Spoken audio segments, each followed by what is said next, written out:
Hi everyone, welcome to today's Altcoin Bible. If you want to watch the full version of this episode where I dive into Bitcoin and the calamity unfolding on that chart, which could lead to the altcoin market rolling over yet again, make sure to become a newsletter subscriber. You can get access to that every single week. Also be dropping my newsletter tomorrow, and I think it's best if I look at opportunities. So charts that I really like to look at, because I am being so ruthless and hyper vigilant in parting with my Bitcoin or anything outside of that, because Bitcoin is beating everything over a longer period of time. It is just killing everything, and you are taking a lower risk profile by being in Bitcoin, whereas if you're going in altcoins, you're taking more risk and you're getting hammered. So what is the point? Just want to hammer that home for everyone watching. I'm a full Bitcoin maxi at the moment. I have some tiny altcoin positions based on the ICO buys from a long time ago, but my portfolio is essentially 95% Bitcoin. So yeah, that's how I'm viewing the market right now. It doesn't mean you can't reinvest in some of these altcoins on your watch list ever again. In fact, I'm very vigilant to have those levels above, which I have alerts set. So you can let the market come to you, and you can get back into the market when there is a strength returning, and you can be more confident that you are going with a new trend that's up. Currently, it's just down for altcoins. So just be aware, if the volatility is cutting you up, you're feeling emotionally really affected by it, that's a surefire sign to tell you that you are too overexposed to risk. You need to look at that, analyze it, and maybe make a decision of where you're at, because we can do three things. We can play dead and hodl. Two, we can panic sell and rage quit.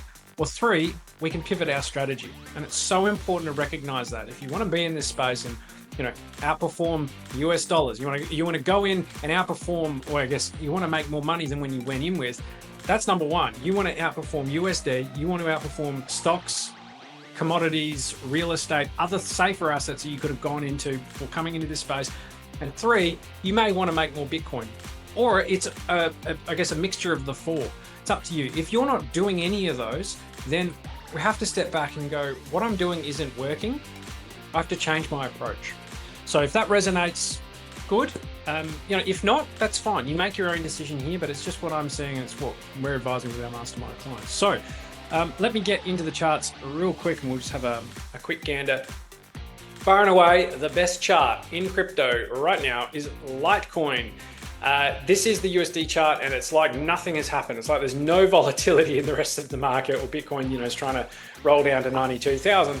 Litecoin's very, very close from breaking out of this downtrend against USD.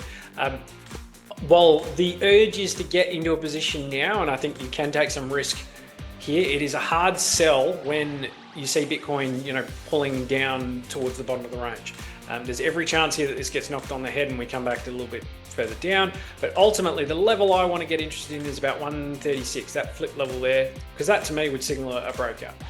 And I want to see it sitting above there, and then she's off afterwards. So that's what I'm watching here. After that, I think the 200 level, psychological level 200 is definitely on the cards, and then we might get to the peaks over here that we've seen in last bull market cycles, around $300. We'll see. This is all based on the ETF hype and the narrative coming in. I'm just a little bit cautious around that, because it's been a buy the rumor, sell the news in essentially Bitcoin and Ethereum. So you just want to be very, very careful, around that, or holding on to it for too long, thinking that the ETF is going to be continuously bullish through the phase when it hits. Because if you weren't aware, Litecoin is likely going to be the first cab off the rank in terms of the altcoins that get an ETF, according to Bloomberg. So that's something I'm watching. But this USD chart looks phenomenal. Also on the Bitcoin chart's already broken out. So I think the Bitcoin chart's actually leading the USD. So this is a very interesting spot to get interested. So yeah, don't mind Litecoin here at all. I think it's a very clear cherry ripe. Now,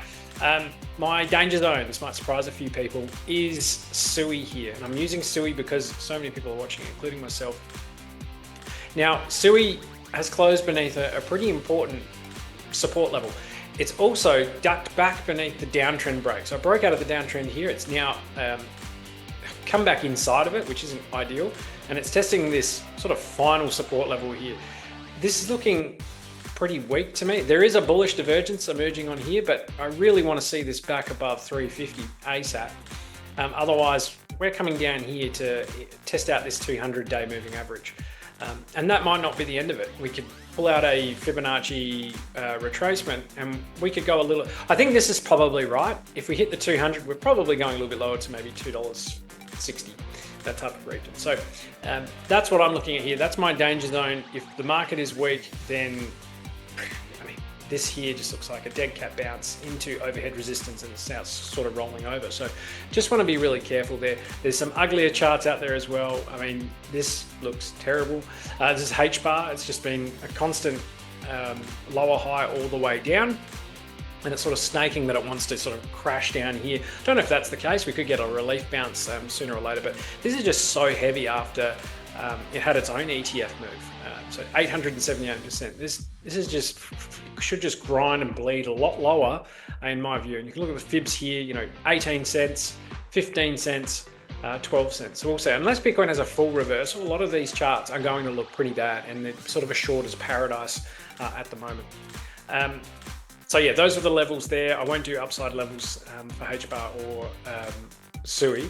If we go to EIGEN, EIGEN's actually my one to watch. And the reason being is I've seen a bit of strength from Ethereum of late, and it's nothing, you know, that you'd make you invest in it or do anything with, but I've seen a little bit of strength there. Over the last few days and weeks, we've been seeing percentage points gaining on Bitcoin. We've seen, you know, it recover faster. We've seen, again, the rebound is interesting, but it hasn't had that decisive move. And I think that's important to remember as well. We don't want to move into anything, but Ethereum is such a bellwether of this market. It's going to be the most hated rally in crypto when it actually does fire. EigenLayer is a ecosystem play on Ethereum, and I've been watching it closely because when Ethereum moves, EigenLayer generally outperforms it. So it's like a good beta play, and Eigen makes sense because it's the staking protocol, I guess, on ETH. What's interesting to me though is it's starting to look a little bit bottomy here.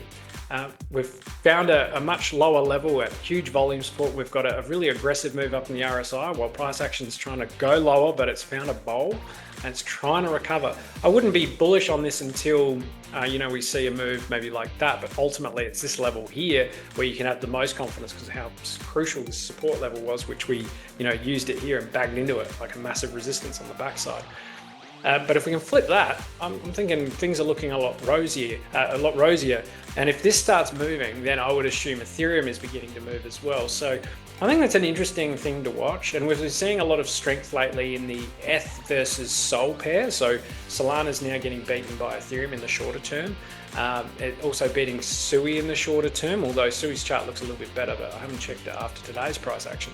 So yeah, there is some strength around. So if you're seeing Ethereum start to beat some of these lower ones that have been quite strong for a while, then it could be the start of something larger. Again, I'm not saying that it's going to do the full reversal now, but the FBTC chart, if we get above, I think it's 0.04, that would be, I guess, the first higher high that Ethereum's made. So that's the kind of thinking I'm looking at. If I want to part with my Bitcoin or my USD, I need to make sure that this is happy to pay a premium to get more information above and more confidence. I don't want to take the risk at the moment of paying, getting the discount. I just don't care.